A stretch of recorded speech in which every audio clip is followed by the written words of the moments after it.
Okay, so the major scale, G major, is just. You keep doing that all the way up. And the chords come by taking the alternate notes. So instead of going 1, 2, 3, 4, 5, 6, 7, 1, 2, 3, 4, 5, 6, 7, we go 1, skip the 2, 3, skip the 4, 5, 1, 3, 5. And you put those notes together. Now 1, 3, 5, 1, 3, 5, 1, and you get our 1 chord.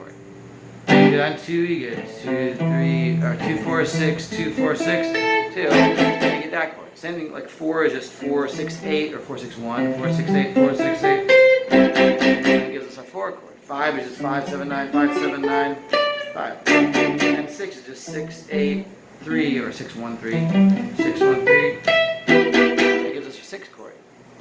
So, when you play those chords, here's a 6, here's a 4, here's a 1, here's a 5. That was the chord progression we did, which was called E minor, C, G, and D. We can play it here, E minor, C, G, and D, or E minor, C, G, and D. Wherever you play it, if you look at the notes you're playing, we do this E minor here on the 6, do the C here on the 4, do the G on the 1, and the D on the 5. Look at the notes you're playing. In the E minor chord, the first string is a 7th fret. In a D chord, the first string is a 5th fret. In the 4 chord, the C, the note that you're playing, is a 3rd fret. In G, it's also a 3rd fret. So those notes are on the first string. That makes a little scale. Same thing on the 2nd string. If I look at the E minor, that's an 8th fret. If I look at the 5 chord, the D, that's a 7th fret on the 2nd string. The 4 chord, that's a 5th fret. The 1 chord is a 3rd fret. So I get this little.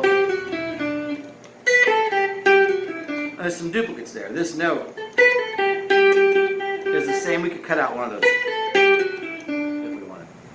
Okay, same thing on the 3rd string. E minor, that's a 9th fret that you're playing. D, that's a 7th fret. 4 chord is the 5th fret, and then the G chord is the 4th fret. So, and again, we have some duplicate notes shared with that last scale. So we can cut out some of them if we wanted. Keep going, and you get.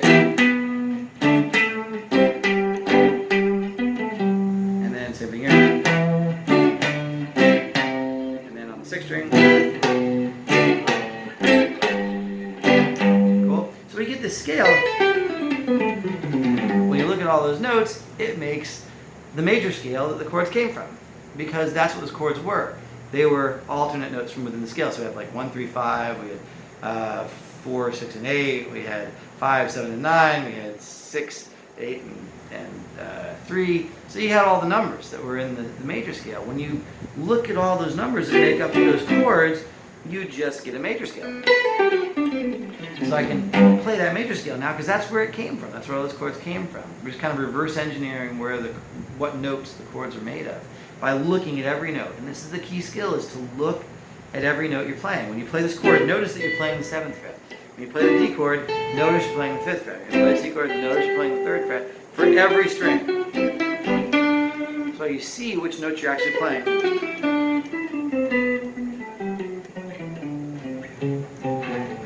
So you can see all those notes.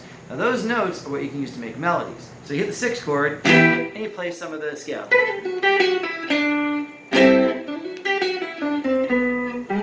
And then.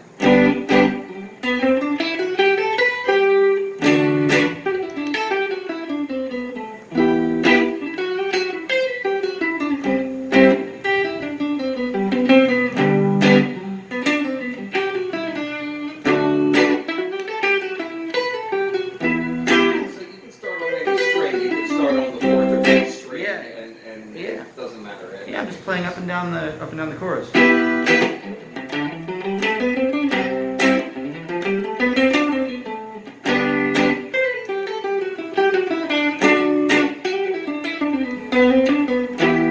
Move them around them.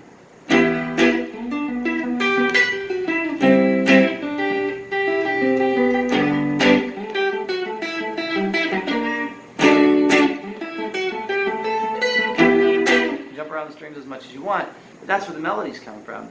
And that's the fundamentally most useful skill that you can build as a guitarist, to be able to do fills and to compose and to actually be able to write music from the chords, which is generally what you're sort of expected to do as a guitarist. Someone gives you a little chord progression like this, which most people just go, okay, here's the chords. strumming pattern, and you do that for every other song you ever sing, and if that's all you ever learn, then that's what your skill is as a guitarist. But what we're trying to do is be able to play these chords everywhere, so that you can play a little bit here, play a little of the scale.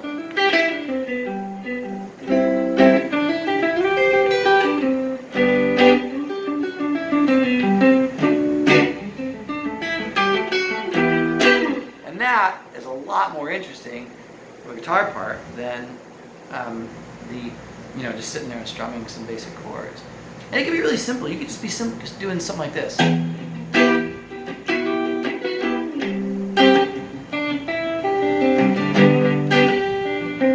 just adding a couple of notes.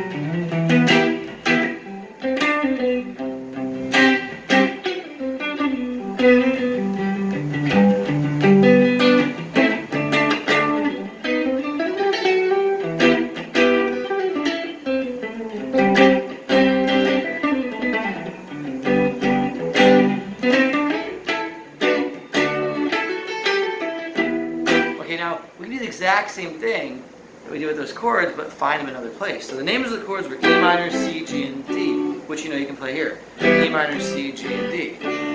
So one of the main reasons of having those voicings, they don't sound that different. If I play E minor, C, G, D, and I got here E minor, C, G, D. If I play here E minor, C, G, they don't sound that different, just as chords. But if I take those scales, here I had this scale that went kind of there, it was in that position on the fretboard. If I do it here though, look, here's an E minor, it has this note. Here's a C, that has this note. Here's a G, that has this note, and here's a D. On the first string, I just played these notes. Those three notes. 3, 2, 0. Now on the second string, I had 3rd fret, 1st fret, open. On the 3rd string, I had 2nd fret and open, so I got a scale again. There's that major scale that the chords came from. If I keep it going, through every skip, every note in the scale, I get that full G major scale.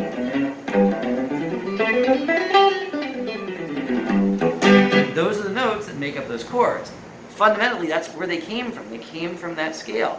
G is the 1, 3, 5. C is the 4, 6, 8, 4, 6, 1.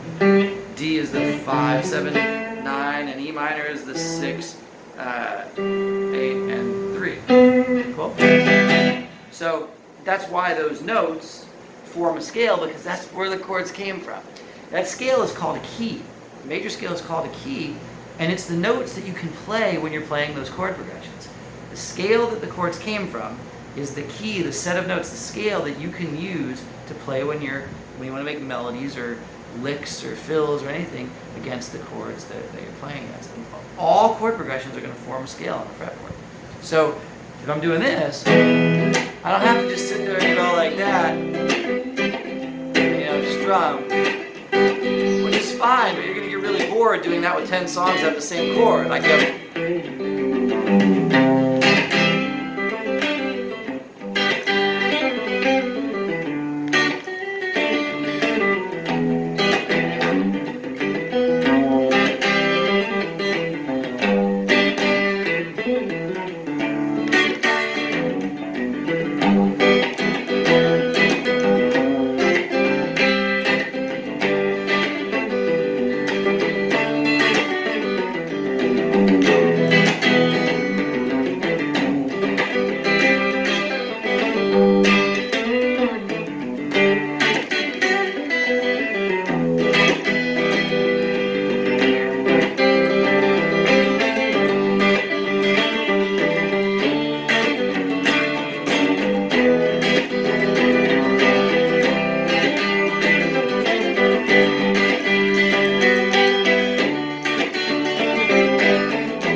get more melodic possibilities by taking the notes of the chords and then filling them in a little bit. Just hit the chord and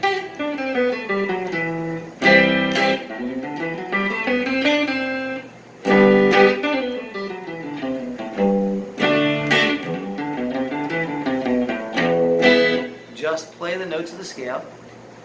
You can just fiddle with them for now. That's the great thing, is you can just sort of fiddle with this as long as you're hitting the chord. Because remember, the music, the sweet sound of harmony comes from those chords. Scales by themselves don't really sound very interesting. Mostly because when you play the notes next to each other, they're dissonant. When you play this and this together, it doesn't sound good. You play this together, it doesn't sound good. When you play this and this together, it doesn't sound good. So do those scales, I mean, they don't have to be in a particular order, do no, they? I mean... No. And so a big part of learning to do this is to learn how to take patterns and play them in the scale. So if you have a scale like, you have like patterns that go, for example, you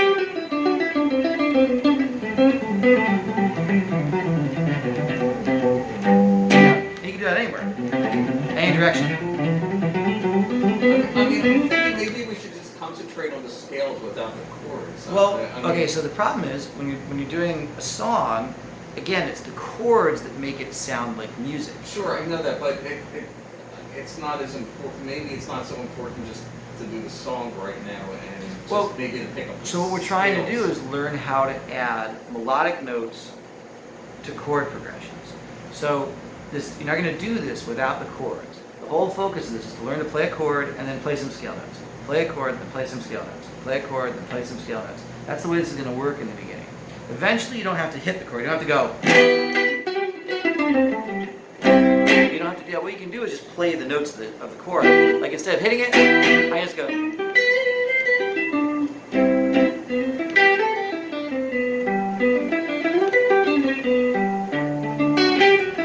So I just play that little bit of that chord. And then I'm playing the notes of this chord. With the idea of adding some of the scales.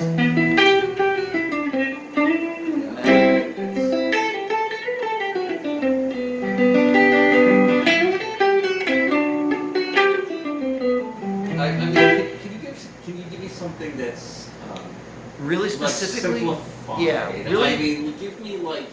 Really specifically do this. I need to Watch. take- Watch. Do this. One of the things we talked about when we did pentatonics was the idea of motives. There are a bunch of these. You can play motives, sequences, pedal tones, bends. All those are devices we can use. The easiest thing is to take a motive and take. So we have the scale. Take the chord and then just use the notes and go back and forth. This is a motive in the scale. And then hit the next chord. And jump around in the scale doing that one little motive. So all you're doing is taking these notes we found, taking any two of them and going back and forth. So you get to know where the scale is. So you're going to go.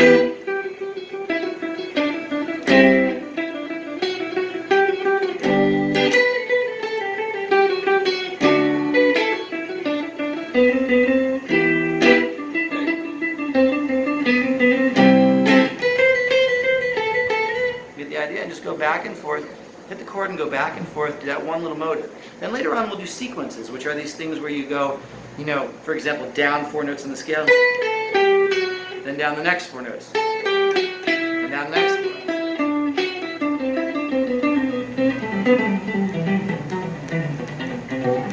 4. So there are all these things. There's pedal tones where you go.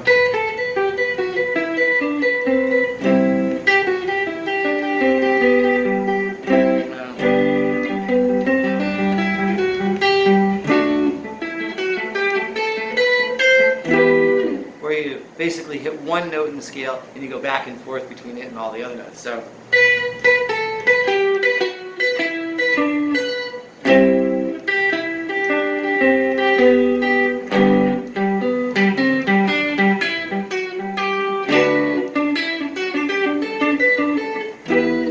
what other baby stuff, what other simplification can you offer? Just do that. Goes between the scales. Just do that.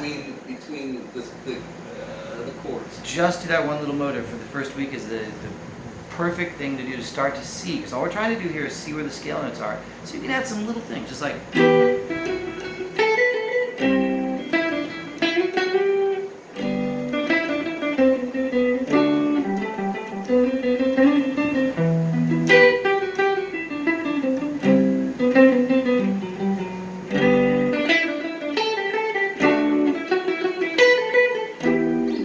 Back and forth, and that's going to start getting you to see where the scale notes are, play them. You hit a chord, you play some scale.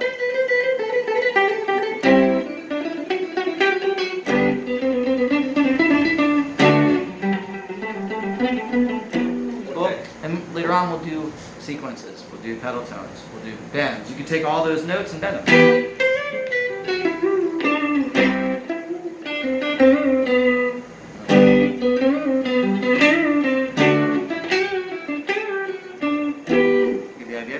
So they're all little devices that we can use, and that's what you practice when you're doing these things. You practice it. I'm going to do a pedal tone now.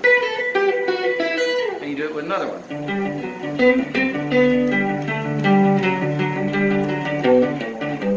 You do one note and you try and play it against all the other notes. What's classical gas? Isn't that something similar? Well, everything in music that you've ever heard. Maybe some of it, Everything you've ever heard is a bunch of scales that come, or a bunch of chords that come from a scale. So that's just a bunch of, it's a bunch of stuff that comes with those chords that were in that key. You're just doing a chord with another note. That's an A minor. So that's all in A minor. Then there's a little bit of a G, a little bit of a D, and a little bit of E minor that came from that same key. Okay. And that's what music is. So when you play any melody. You know what I saw this week? I can't remember his name. That Australian guy, the guitarist. Tommy Emmanuel? Yeah, I saw him do it. That song. Yeah. Oh yeah. That's one of his. He's terrific. He's unbelievable. He's one of the best ever. Okay, so we got 17 minutes of that.